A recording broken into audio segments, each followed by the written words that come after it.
Welcome back to the deep dive. We turn your information overload into, well, insights you can actually use. Ever feel like you set these huge goals, start strong, but then you just fizzle out, back to square one? Yeah, happens to the best of us. So today, we're digging into some great stuff you sent on James Clear's Atomic Habits. Our goal here, Yeah. basically give you the shortcut, how tiny consistent changes add up to something really big. Remarkable results, almost guaranteed. Yeah, it's fascinating. Clear really nails this core idea, this 1% better every day thing. Yeah. Sounds tiny, right? Like, what's 1%? But he explains the power of compounding. It's not just linear growth. Improving 1% daily doesn't mean you're 365% better in a year.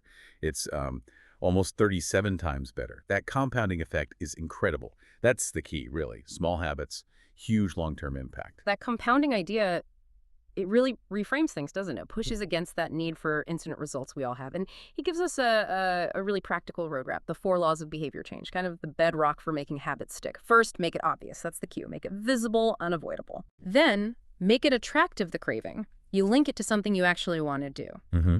Third, make it easy, the response. Reduce the friction. Make it almost effortless. Crucial step. And finally, make it satisfying. That's the reward. Got to feel good right away. Yeah. Reinforce it immediately. It's a solid framework. It is a solid framework. Yeah. And Clear takes it a step further, linking it back to who we are, who we want to be. He focuses hard on what he calls identity-based habits. So instead of just, I want to lose weight, that's the outcome, Yeah. you focus on building habits through the identity.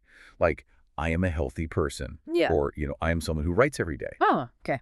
The idea is when you focus on the who, the motivation shifts. Mm. It becomes less, I have to do this, and more, this is just who I am. That makes it feel more natural, less like forcing yourself. Yeah, that makes sense. And it's not just theoretical, is it? The sources you said had these really concrete examples, like environment design. Like if you want to read more, just leave the book on your pillow. Super obvious cue.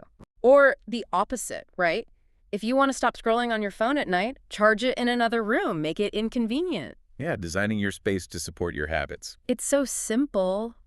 But wow, how often do we fight our environment instead of shaping it? It's about making the good choices easy and the bad ones hard. Definitely.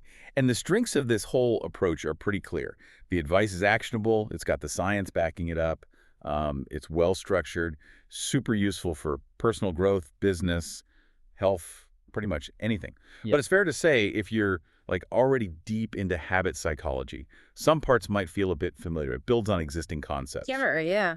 And maybe some examples, while helpful, might seem a little simplified for really complex stuff like deep-seated procrastination or, serious addictions. Right, context matters. But overall, for most people trying to make changes, incredibly useful. So bringing it back to you, listening. As you're trying to learn, grow, build new skills, what does this mean? It really highlights that big results often start small with consistency, and that your environment and even how you see yourself, your identity, are huge levers you can pull. Absolutely. Which leads perfectly to that really memorable quote from Clear. You do not rise to the level of your goals. Oh, You fall to the level of your systems. wow. That kind of hits hard, doesn't it? Yeah. You fall to the level of your systems.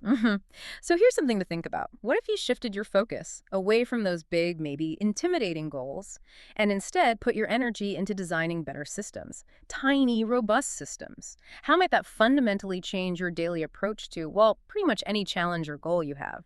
Just consider that this week. How could applying even one of these ideas change things for you?